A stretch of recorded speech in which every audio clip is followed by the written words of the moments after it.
শুরু করছি electrostatics part 1B electrification অর্থাৎ আহিতকরণ। প্রথমে আমরা আহিতকরণ ব্যাপারটা একটু ক্লিয়ার করার চেষ্টা করি। মনে করি আমাদের কাছে একটা বস্তু আছে, এই বস্তুটা হচ্ছে অনাহিত বস্তু।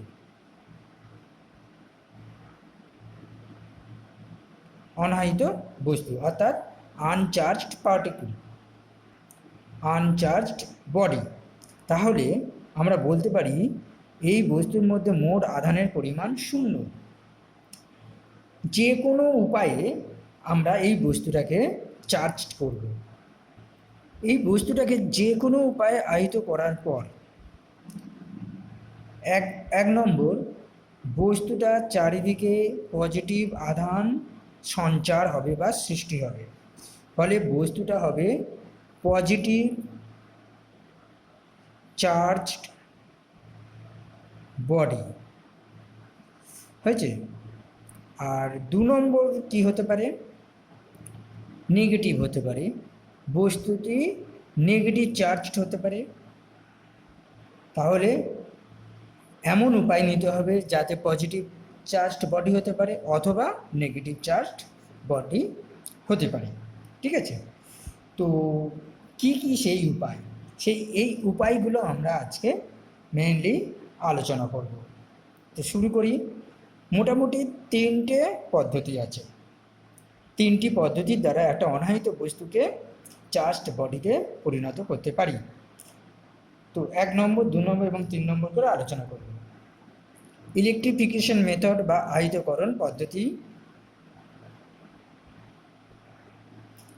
চার্জিং বাই ফ্রিকশন, ঘর্ষণ দ্বারা আহিতকরণ। 2 নম্বর হচ্ছে B, charging by conduction. Conduction মানে পরিবহন। যেমন একটা লোহার রডকে আগুনে ধরে রাখো, কিছুক্ষণ পর দেখবে তোমার হাত গরম হয়ে যাচ্ছে, মানে পরিবহন দ্বারা তাপ পরিবহন, সেই রকমই পরিবহন দ্বারা আহিতকরণ। এবং সি, চার্জিং বাই ইন্ডাকশন, আবেশ দ্বারা আহিতকরণ বা তড়িতাবেশ। এই 3টে বিষয়। তো 3টে বিষয়ে একদম ঘোরার কথা হচ্ছে, এখানে টাচ করানো হয় দুটো বস্তুর মধ্যে, এ বস্তু আর বি বস্তু। আচ্ছা, আমি এই নাম্বারিংগুলো চেঞ্জ করে দিচ্ছি। এটা 1, এটা 2 আর এটা 3 করে দিচ্ছি, মানে এ বি সবাই গন্ডগোল করবে। এটা টাচিং করা হয় এ বি এর মধ্যে, আর কি হয়, ফ্রিকশন, ঘষা হয়, ফ্রিকশন করা হয়। আচ্ছা, এখানে যেটা হয় সেটা হচ্ছে টাচ করানো হয়, হ্যাঁ। আর এখানে হচ্ছে ডোন্ট টাচ, এখানে টাচ করানো হয় না। একটা প্রাথমিক ধারণা দিয়ে দিলাম। আমরা শুরু করব 1 নাম্বার, চার্জিং বাই ফ্রিকশন। মনে করি দুটো বস্তু নিলাম এ বি, দুটোই অনাহিত বস্তু। উদাহরণ হিসাবে তোমাদের জানার সুবিধার জন্য এটা নিলাম পশম আর এটা নিলাম কাঁচ। পূর্ব অভিজ্ঞতা থেকে আমাদের হেল্প করতে সাহায্য করবে। তো আমরা তো জানি পশম আর কাঁচ ঘষাঘষি করলে পশমে পজিটিভ আধান সৃষ্টি হয় আর কাঁচে নেগেটিভ আধান সৃষ্টি হয়। ঠিক আছে, এটা গেল 1 নম্বর অবস্থায়। এখানটায় মোট আধান Q1 0 আমি ধরে নিচ্ছি, আর কাঁচেতে মোট আধান হচ্ছে 0। ক্লিয়ার? 2 নম্বর স্টেপ, এরপর এদেরকে ঘর্ষণ করা হলো, ঘর্ষণ করা হলো। তাহলে কি হবে না, এ আর বি একটু ঘষাঘষি করলে কি দাঁড়াবে না, ধরে নিচ্ছি এইখান থেকে এখানে ইলেকট্রন যাচ্ছে, ইলেকট্রন গেল, তাহলে এ থেকে বির দিকে ইলেকট্রন গেল। তাহলে কি হবে, 3 নম্বর, ঘর্ষণ করার পর ঘর্ষণ হয়ে গেল, এ থেকে বিতে ইলেকট্রন চলে গেল। তা এ থেকে যদি ইলেকট্রন চলে যায় তাহলে এ বস্তুতে ইলেকট্রনের ঘাটতি দেখা দেবে, আর ইলেকট্রনের ঘাটতিকে আমরা প্লাস দিয়ে লিখি।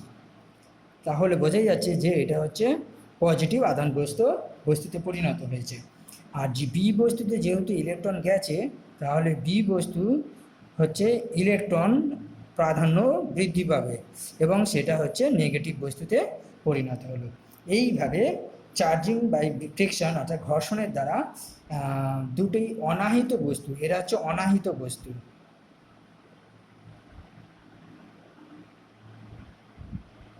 বস্তু এ ও বি হলো অনাহিত বস্তু এবং এরা হচ্ছে আহিত বস্তুতে পরিণত হলো।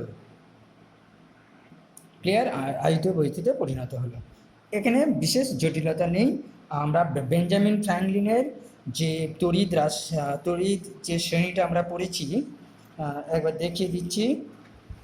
এই যে তড়িৎ শ্রেণীটা আমরা পড়েছি, এইটা একটু ভালোভাবে দেখে নেবে।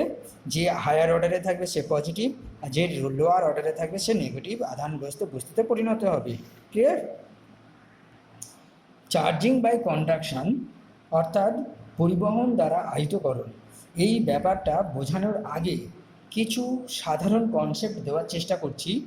সেইটা যদি পরিষ্কার হয় তাহলে এইটা আমরা খুব সহজেই বুঝতে পারবো। তো প্রথমত হচ্ছে যে আমরা জানি পরমাণুর মাঝখানে থাকে নিউক্লিয়াস। কি? এটা হচ্ছে নিউক্লিয়াস। আর তার চারদিকে বিভিন্ন কক্ষপথে ইলেকট্রনগুলো ঘুরে বেড়ায়।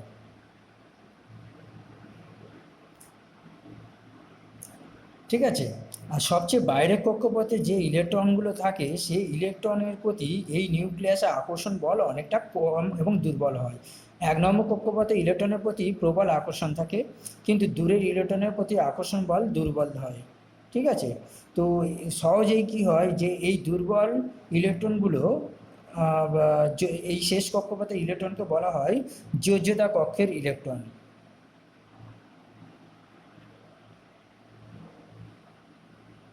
যোজ্যতা কক্ষে ইলেকট্রন বলা হয় এবং এই ইলেকট্রনগুলো প্রতি আকর্ষণ বলটা দুর্বল থাকার কারণে ঘষাঘষি করে হোক অন্য কোনো উপায়ে হোক ইলেকট্রনগুলো বাইরে বেরিয়ে যাওয়ার প্রবণতা থাকে। সেই জন্য এই বাইরের কক্ষে ইলেকট্রনগুলোকে বলা হয় যোজক ইলেকট্রন। এখন চার্জিংয়ের সময় এই ইলেকট্রনগুলোকে বলা হবে মুক্ত ইলেকট্রন। কেন মুক্ত ইলেকট্রন বলা হবে? না, বাইরের কক্ষে ইলেকট্রনগুলো সহজে বেরিয়ে যেতে পারে। আর মনে রাখবে যে এই যে যোজক ইলেকট্রন বা মুক্ত ইলেকট্রনগুলো বিশেষ উপায়ে চলাচল শুরু করলে, যদি চলাচল শুরু করে তাহলে তড়িৎ পরিবহন হয়। তো তড়িৎ পরিবহনের জন্য দায়ী এই মুক্ত ইলেকট্রন। তাহলে বাইরের কক্ষে এই শিথিল কম শক্তি সম্পন্ন, মানে এই যে নিউক্লিয়াস যে ইলেকট্রনের প্রতি যে আকর্ষণ শক্তি বা বলটা কম, সেই কারণে এই মুক্ত ইলেকট্রনগুলো চলে যেতে পারে এবং এরাই তড়িৎ পরিবহনে সক্ষম হয় এবং এদেরকে বলা হচ্ছে মুক্ত ইলেকট্রন। ক্লিয়ার? আচ্ছা, এখানে একটা স্কেচ ডায়াগ্রাম করে দেখাচ্ছি যে আমরা তো মোটামুটি দু রকম পদার্থ নিয়ে একটু জানি। একটা হচ্ছে সুপরিবাহী পদার্থ আর একটা হচ্ছে কুপরিবাহী পদার্থ।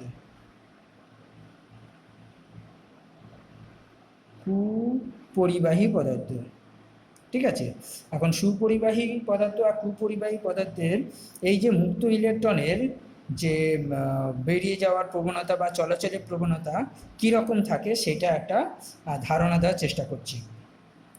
প্রতিটি পদার্থের মধ্যে মোটামুটি দুটো ব্যান্ড থাকে। একটাকে বলা হচ্ছে যোজ্যতা ব্যান্ড, বাংলায় বলা হয় পটি, আর একটাকে বলা হচ্ছে পরিবহন পটি। তোমাদের যখন ইলেকট্রনিক্স পড়ানো হবে তখন এইগুলো একটু ডিটেলসেই আলোচনা হবে, কেন পটি কীভাবে তৈরি হয়, কিভাবে তার কার্যকারিতা হয় সেইগুলো। আমি এখানে শুধু একটা ধারণা দিচ্ছি মাত্র। পরিবহন পটি, এর মাঝখানে থাকে নিষিদ্ধ অঞ্চল। তো এই যে গ্যাপ, এই যে একে বলা হয় ফরবিডেন গ্যাপ বা নিষিদ্ধ অঞ্চল। এখন এই যোজ্যতা পটি আর পরিবহন পটির মধ্যে গ্যাপটা যদি 3 ইলেকট্রন ভোল্টের চেয়ে বেশি হয়, ঠিক আছে, এই ইজির মান যদি 3 ইলেকট্রন ভোল্টের চেয়ে বেশি হয়, তাহলে যোজ্যতা পটিতে যে মুক্ত ইলেকট্রনগুলো থাকে সেই মুক্ত ইলেকট্রন এই পরিবহন পটিতে পৌঁছতে পারে না। পরিবহন পটিতে যে মুক্ত ইলেকট্রনগুলো থাকে সেই ইলেকট্রনগুলোই হচ্ছে তড়িৎ পরিবহনে সক্ষম হয়, এবং এখানে এই ইলেকট্রনগুলোকে বলা হবে মুক্ত ইলেকট্রন। আর এখানে যে ইলেকট্রনগুলো থাকবে তাকে বলা হবে বদ্ধ ইলেকট্রন। আচ্ছা, বদ্ধ ইলেকট্রন হচ্ছে যে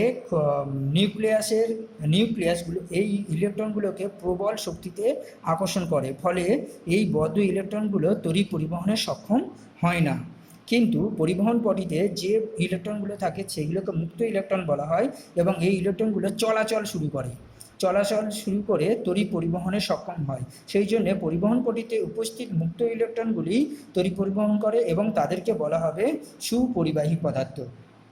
ঠিক আছে, তো এই যে ফরবিডেন গ্যাপটা যখন কমে যায়, অর্থাৎ সুপরিবাহী পদার্থের ক্ষেত্রে পরিবহন পটি আর যোজ্যতা পটি পরস্পর ওভারল্যাপিং করে। এটা হচ্ছে পরিবহন পটি, এটা হচ্ছে যোজ্যতা পটি, ওভারল্যাপিং করে, ফলে এদের মধ্যে গ্যাপটা আর থাকে না, অর্থাৎ ইজি শূন্য হয়ে যায়। ফলে ইলেকট্রনগুলো সহজে সুপরিবাহী পটিতে চলে যায়, বদ্ধ ইলেকট্রনগুলো চলে যায় এবং মুক্ত ইলেকট্রনে পরিণত হয় এবং খুব ভালোভাবে তড়িৎ পরিবহন করতে পারে। কিন্তু অপরিবাহী বা কুপরিবাহী পদার্থের ক্ষেত্রে, কুপরিবাহী বা অপরিবাহী বা অন্তরক পদার্থের ক্ষেত্রে ঠিক এই রকম অবস্থার সৃষ্টি হয়, এবং সেক্ষেত্রে ইজির মানটা তোমার 3 ইলেকট্রন ভোল্টের চেয়ে বেশি হয়, 3 ইলেকট্রন ভোল্টের চেয়ে বেশি হয় এই গ্যাপটা। সেই জন্যে এখান থেকে কোনো বদ্ধ ইলেকট্রন পরিবহন পটিতে মুক্ত ইলেকট্রন হিসেবে যেতে পারে না, তাই তড়িৎ পরিবহন সেভাবে হয় না। ঠিক আছে, এটা একটা সাধারণ আইডিয়া দিলাম। এরপর আলোচনা করছি মুক্ত ইলেকট্রন তত্ত্ব দ্বারা। আমরা যে মুক্ত ইলেকট্রন তত্ত্বটা আলোচনা করলাম, তত্ত্ব দ্বারা পরিবহন পদ্ধতিতে আহিতকরণ ব্যাখ্যা কীভাবে করবো এটা খুব ভালো করে বোঝার চেষ্টা করো। তো মনে করো 1 নম্বর আইটেমে এটা হলো একটা বস্তু যেটা কিনা পজিটিভ আধানগ্রস্ত বস্তু, এর মধ্যে মোট আধান আছে কিউ। আর একটা বস্তু নিলাম যার নাম হচ্ছে বি বস্তু, অনাহিত, আর এটা হচ্ছে আহিত এবং পজিটিভ আহিত বস্তু। তো এর মধ্যে মোট আধান হলো 0। এর পরের স্টেপটা কি, এ ও বি কে টাচ করা হলো, করলে কি ঘটে লক্ষ্য করো। এটা এ বস্তু, এটা হচ্ছে বি বস্তু। এ বস্তু হচ্ছে পজিটিভ আধানগ্রস্ত। আচ্ছা, এর মধ্যে তাহলে ইলেকট্রনের ঘাটতি আছে, আর বি বস্তু হচ্ছে অনাহিত, তার মধ্যে এর মধ্যে ইলেকট্রন আছে কিন্তু সুপ্ত অবস্থায় আছে। তো এইখান থেকে ইলেকট্রন এদিকে যাবে, তাহলে বি থেকে ইলেকট্রন টেনে নেবে এ, কেননা আধানের ধ্বংস নেই, সৃষ্টি নেই, শুধু স্থানান্তর আছে, আর এখানে প্লাস চিহ্ন মানে ইলেকট্রনের ঘাটতি আছে, তাই বি থেকে ইলেকট্রন টেনে নেবে। ঠিক আছে, আর এইখান থেকে এ থেকে বিতে পজিটিভ আধান চলে যাবে। তার মানে কি, বি থেকে ইলেকট্রন চলে যাচ্ছে, মনে করি 10টি ইলেকট্রন চলে গেল, তার মানে এখানে 10টা পজিটিভ আধানের ঘাটতি হবে, মানে 10টা ইলেকট্রন ঘাটতি হবে। আর কি দাঁড়ালো, টাচ করার পর এ বস্তু হচ্ছে পজিটিভ আধান তো আছেই, কিছু পজিটিভ আধান দেখো আগের কটা ছিল 1 2 3 4 5 6 7টা, এখন 1 2 3 4 5টা, মানে 2টো ইলেকট্রন কমে গেছে, মানে 2টো ইলেকট্রন এসে গেছে। তাহলে বি এর মধ্যে কী হবে, এই 2টো ইলেকট্রন। ঠিক আছে, আমি আরও একটু বেশি করে দিলাম, একটু ভালো সুবিধা হবে। দেখো কি হলো না, এ পজিটিভ আধানগ্রস্ত ছিল, একে টাচ করার ফলে বি থেকে ইলেকট্রন টেনে নিল, বি থেকে ইলেকট্রন চলে যাওয়ার ফলে বিতে কিছু ইলেকট্রন ঘাটতি হবে, আর ইলেকট্রন ঘাটতি মানেই হচ্ছে প্লাস চিহ্ন। ঠিক আছে, তার মানে বি বস্তু পজিটিভ আহিত বস্তুতে পরিণত হলো, এ বস্তু পজিটিভ আহিত বস্তু আছে।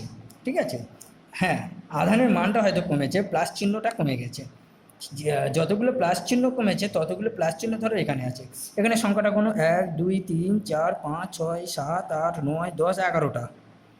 ঠিক আছে, এখানে কটা আছে, 1 2 3 4 5 6টা আছে, এখানে 1 2 3 4 5 5টা আছে। দেখো তো আমরা চার্জের অ্যাডিটিভিটি অর্থাৎ চার্জের সংযোগ নিয়মটা কাজে লাগছে কিনা।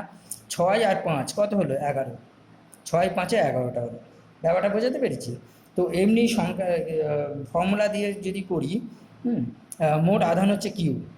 তাহলে এখানে যদি কিউ পরিমাণ আধান সৃষ্টি হয়, তাহলে এখানে হবে কিউ মাইনাস কিউ।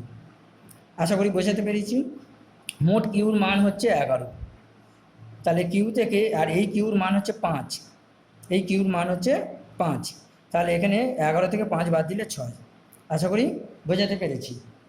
আর 2 নম্বরে কি বলতে পারি, এটা তো গেল পজিটিভ আধান বস্তু দ্বারা। একইভাবে যদি নেগেটিভ বস্তু নিই, সেম জিনিস, এখানে যা হবে এখানে সব প্লাসের জায়গায় মাইনাস হবে। লক্ষ্য করে দেখো, মোট 11টা ইলেকট্রন আছে এখানে, এখানে কিছুই নেই। টাচ করার পর এখানে যতগুলো ইলেকট্রন আছে, 11টা ইলেকট্রন, এখান থেকে ইলেকট্রন এখানে চলে আসবে, কারণ এখানে ইলেকট্রনের প্রাচুর্য আছে, ফলে এখান থেকে কিছু ইলেকট্রন বিকে দান করবে। করার পর কি হচ্ছে না, এতে দেখো 1 2 3 4 5 6টা ইলেকট্রন আছে, আর এখানে 1 2 3 4 5টা ইলেকট্রন আছে। এখানে মোট ইলেকট্রনের সংখ্যা হচ্ছে 11টা, তাই এর 6টা আর এর 5টা, তাহলে সব নিয়ে হচ্ছে 11টা, অর্থাৎ সংযোগ নিয়মটা খেটে গেল।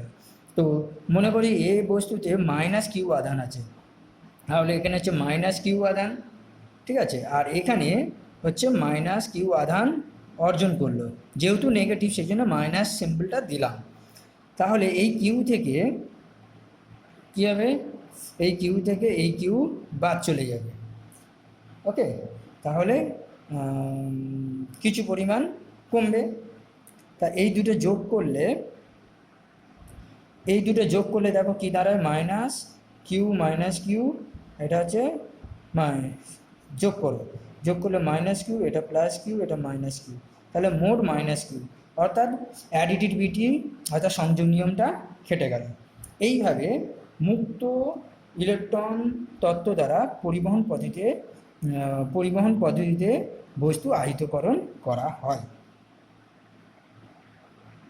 প্রথমে আরেকটা কথা বলে দিয়েছিলাম যে 1 নম্বর কেস আর 2 নম্বর কেসে টাচিং করা হয়। তো এই দুটো কেসে টাচ করে, অর্থাৎ ঘর্ষণের ক্ষেত্রেও টাচ করতে হয়েছে আর এই ক্ষেত্রেও টাচ করতে হয়েছে। 3 নম্বরটা খুব ইম্পর্ট্যান্ট এবং যুগান্তকারী একটা পদ্ধতি। এই পদ্ধতিতে এখন বিশ্বজগৎ প্রায় চলছে বলতে হয়, আবেশ দ্বারা আহিতকরণ বা তড়িতাবেশ। এখানে ডোন্ট টাচ, এখানে টাচ করানো হয় না। শুরু করছি 3 নম্বর পদ্ধতি, তড়িতাবেশ বা ইলেকট্রোস্ট্যাটিক ইন্ডাকশান, অর্থাৎ চার্জিং বাই ইন্ডাকশান। ধরি এখানে একটা এ বস্তু আছে, এ বস্তুটা হচ্ছে পজিটিভ আধানগ্রস্ত বস্তু, আর একটা বস্তু আছে ধরো বি, যেটা হচ্ছে অনাহিত, আর এটা হলো আহিত। এবার কি করব, এদেরকে পরের স্টেপে নিয়ে আসছি, কাছাকাছি আনা হলো।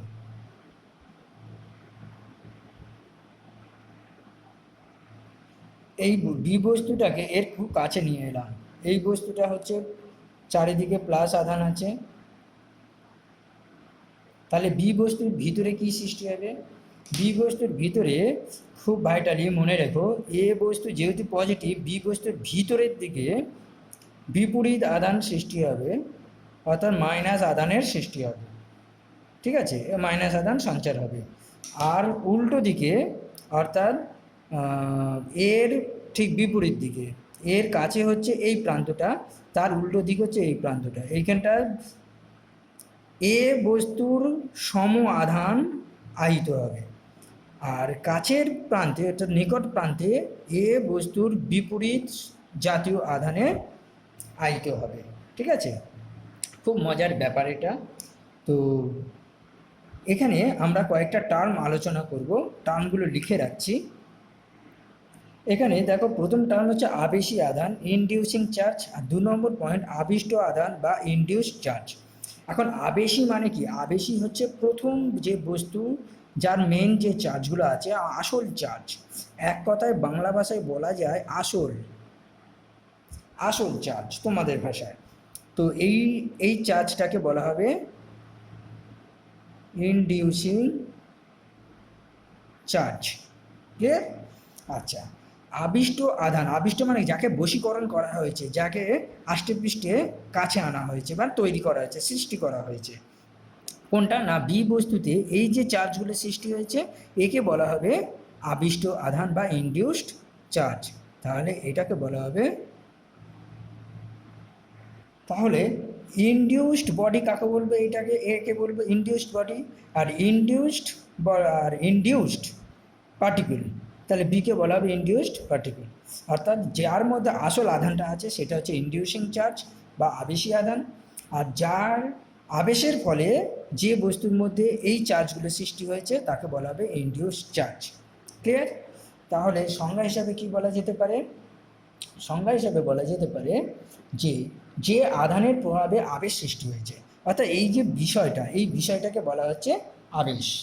তো আবেশ কাকে বলে না, একটি আহিত বস্তু একটি অপরিবাহী বা পরিবাহী বস্তুর কাছে এনে তাকে যদি সাময়িকভাবে আহিত করা হয়, কারণ বি তো অনাহিত ছিল, বি অনাহিত ছিল, সেটা অপরিবাহী হতে পারে আবার পরিবাহী বস্তু হতে পারে কিন্তু অনাহিত ছিল, তাকে আহিতকরণ করা হয়েছে এই বিশেষ পদ্ধতির দ্বারা উইদাউট টাচ, অর্থাৎ কাছাকাছি আনা হয়েছে কিন্তু টাচ করা হয়নি।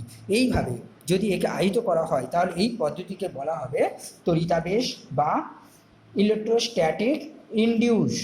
ঠিক আছে, অর্থাৎ ইলেকট্রোস্ট্যাটিক ইন্ডাকশান, এই বিষয়টা বলা হয়। তো এখন কথা হচ্ছে যে আবেশী আধান অর্থাৎ ইনডিউসিং আধান কাকে বলবে, যে আধানের প্রভাবে এই পজিটিভ আধান, যে আধানের প্রভাবে এই আবেশ সৃষ্টি করা হয়েছে তাকে বলা হবে আবেশী আধান বা ইনডিউসিং চার্জ। আর এর ফলে অন্য বস্তুতে যে আধান সৃষ্টি হয়েছে তাকে বলা হবে আবিষ্ট আধান বা চার্জ বলা হবে। আর মুক্ত আধান কাকে বলবো, এখানেই লুকিয়ে আছে মুক্ত আধান। তো এই যে চার্জ, এই চার্জগুলোকে বলা হবে মুক্ত আধান, কারণ এরা দূরের দিকে আছে। আর এটা যেহেতু পজিটিভ আর এটাও পজিটিভ, ফলে কী হয়, বিকর্ষণ হয়, বিকর্ষণ হয়ে এ বাইরে বেরিয়ে যাওয়ার প্রবণতা আছে, সেটা আমি দেখাচ্ছি। আর এই যে চার্জটা, এই চার্জটা যেহেতু কাছে আছে এবং পজিটিভের উল্টো অর্থাৎ আকর্ষণটা আছে, তাহলে তাকে বলা হবে বদ্ধ আধান। ঠিক আছে, তো এখানে আমি দেখাচ্ছি যে একে কেন মুক্ত আধান বলবো। যদি আমি একে আর্থিং করি, আর্থিং করলে কি হবে, এই আধানগুলো মাটিতে চলে যাবে, তার ফলে কি বিষয়টা দাঁড়ায়, এর ফলে কী হচ্ছে যে এই পজিটিভ আধানগুলো মাটিতে চলে যায়। আর উপরন্তু এই পজিটিভ আর এই পজিটিভ যদি বিকর্ষণ করে সেটাও একটা কারণ। আর একটা কারণ হচ্ছে আর্থিং করলে মাটিতে চলে যাচ্ছে, ফলে এই আধানগুলো আর থাকে না। যেহেতু এটা মুক্ত আধান এবং মাটিতে চলে যাচ্ছে, সে এই ধারের আধানগুলো মাটিতে চলে যাচ্ছে এবং থাকছে না, তাই একে বলা হচ্ছে মুক্ত আধান। কিন্তু এই নেগেটিভ আধানগুলো থেকে যাচ্ছে, অর্থাৎ একে তাড়ানো গেল না, তাই এইগুলোকে বলা হবে, অর্থাৎ এ বস্তুর কাছাকাছি অবস্থানে উৎপন্ন আবিষ্ট আধান হচ্ছে বিপরীত আধান, সেটাই হবে বদ্ধ আধান। ক্লিয়ার? আশা করি ব্যাপারটা বোঝাতে পেরেছি। এই যে তড়িতাবেশ পদ্ধতি, এর দ্বারা কয়েকটা তত্ত্ব আমরা পেতে পারি। এক নম্বর তত্ত্ব হচ্ছে আবেশের ফলে একই সঙ্গে ধনাত্মক ও ঋণাত্মক আধান সৃষ্টি হয়। 2 নম্বর পয়েন্ট, আবিষ্ট পরিবাহীর যে প্রান্ত আবেশী আধানের নিকটতম, এটা হচ্ছে আবিষ্ট পরিবাহী বা বস্তু, যে প্রান্ত মানে এই প্রান্তটা এ বস্তুর কাছে আছে, এখানে হবে এই পজিটিভ আধানের বিপরীত আধানগ্রস্ত কণায় আহিত হবে। আর যে প্রান্ত দূরে মানে এই দিকের প্রান্তটা দূরের দিকে আছে, তাই এইটা হবে এর সমজাতীয় আধানে আবিষ্ট হবে। 3 নম্বর পয়েন্ট, 3 নম্বর পয়েন্ট হলো আবিষ্ট ধনাত্মক, এটা আবিষ্ট ধনাত্মক, এটা আবিষ্ট ঋণাত্মক আধান, এদের পরিমাণ সমান। তো এইটা যদি মাইনাস কিউ হয়, এইটা হবে প্লাস কিউ। সেই সাথে বলে রাখি এ বস্তুতে কিউ আধানের সৃষ্টি হচ্ছে, প্লাস কিউ আধান। ঠিক আছে, তাহলে এ বস্তুতে প্লাস কিউ আধান আছে, আর বি বস্তুতে এটা মাইনাস কিউ আধান, এটা প্লাস কিউ আধান, এটাই সিস্টেম। আর একে আর্থিং করলে এটা চলে যাবে, ফলে এটা হচ্ছে প্লাস আধানে পরিণত হলো, আর এটা হচ্ছে মাইনাস আধানে পরিণত হলো। ঠিক আছে, আবেশের ফলে বিপরীত আধানের সৃষ্টি হচ্ছে। আর 4 নম্বর হচ্ছে আবিষ্ট, 4 নম্বর পয়েন্ট, আবিষ্ট আধানগুলি হচ্ছে ক্ষণস্থায়ী, বেশিক্ষণ থাকে না। একে আউট করে দাও, দেখবে এর মধ্যে আর আধানগুলো থাকবে না, এখানে যে আধানটা আছে সেই আধানটা আর থাকবে না, পরস্পর প্রশমিত হয়ে যায়। এখন আমরা আলোচনা করব যে তড়িতাবেশের ফলে একটা বস্তু, অনাহিত বস্তুকে কিভাবে আহিত করব। মানে এটাই হচ্ছে বেসিক আইডিয়া। এইখান থেকে আমরা সেটা ডিটেলসে স্টেপ বাই বলছি। প্রশ্নটা হচ্ছে আবেশ পদ্ধতির দ্বারা কোনো অনাহিত পরিবাহীকে কিভাবে আহিতকরণ করা হয়। 4টে স্টেপ আছে, 4টে স্টেপে আমি পরিষ্কার করে বলার চেষ্টা করছি। দেখো, 1 নম্বর স্টেপ হলো, এ হচ্ছে পজিটিভ আধানগ্রস্ত আবেশী পরিবাহী, বি হচ্ছে একটি পরিবাহী অথবা অপরিবাহী কোনো আনচার্জড বডি অর্থাৎ অনাহিত বস্তু। 2 নম্বর স্টেপে এ আর বিকে কাছাকাছি আনা হলো, কাছাকাছি আনা হলো, হলে কি হবে না, এ বস্তুর বি এর কাছের প্রান্ত বিপরীত আধানে আবিষ্ট হবে। এইটা যেহেতু পজিটিভ, এইটা হবে নেগেটিভ। বি এর দূরবর্তী প্রান্ত এর সমজাতীয় আধানে আবিষ্ট হবে, ফলে পজিটিভ আধানে আবিষ্ট হলো। এই মাইনাস আর এই প্লাসের পরিমাণ কিন্তু সমান। 3 নম্বর স্টেপ, এরপর যেহেতু এইটা হচ্ছে বাউন্ড ইলেকট্রন, এই বাউন্ড আধান অর্থাৎ বদ্ধ আধান, বাউন্ড চার্জ বা বদ্ধ আধান, আর এটা হচ্ছে ফ্রি চার্জ বা মুক্ত আধান, তাই এইটাকে যদি আমরা আর্থিং করি, আর্থিং করলে এই প্লাস চার্জগুলো মাটিতে চলে যাবে, ফলে কি হচ্ছে এই বাউন্ড চার্জগুলো থেকে যাবে। 4 নম্বর স্টেপে বি পরিবাহীকে আমরা আলাদা করে নেব, এর থেকে দূরে সরিয়ে নিয়ে যাব। নিয়ে গেলে কি হবে, এই মাইনাস আধানগুলো কখনো পরিবাহীর ভিতরে থাকে না, একমাত্র এই দুটো অবস্থানের ক্ষেত্রে ভিতরে থাকতে পারে। কিন্তু যখন আমি এই তারটা সরিয়ে নেব, বিকে আলাদা করে পুরো আইসোলেশন করে নেব, আলাদা, এর থেকে আলাদা করে নেব, তখন হবে কি এই ভিতরে থাকা মাইনাস আধানগুলো পরিবাহীর বাইরে চলে আসবে, ফলে পরিবাহী সর্বত্রই নেগেটিভ আধানে ছড়িয়ে যাবে, ফলে ঋণাত্মক আহিত বস্তুতে পরিণত হয়। এইভাবেই তড়িতাবেশের সাহায্যে অর্থাৎ একটা আনচার্জড বডিকে ইন্ডাকশন পদ্ধতিতে চার্জ করা হয় এবং এটা খুব কার্যকরী। ক্লিয়ার? এই পদ্ধতির একটা খুব প্রচলিত প্রয়োগ আছে, সেটা হচ্ছে ধারকের কার্যনীতি। ক্যাপাসিটার, বিভিন্ন যে ইলেকট্রনিক্স যন্ত্রপাতি, ইলেকট্রিকের যন্ত্রপাতিতে ক্যাপাসিটার লাগে, পাখাতে লাগে, বিভিন্ন জায়গায় ইলেকট্রনিক্সের বিভিন্ন, সেই যে ধারকে যে কীভাবে চার্জিং করা যায়, how to charge A capacitor, একটা ক্যাপাসিটারকে চার্জিং করার পদ্ধতি হচ্ছে এইভাবে, ঠিক এইভাবেই করা হয়।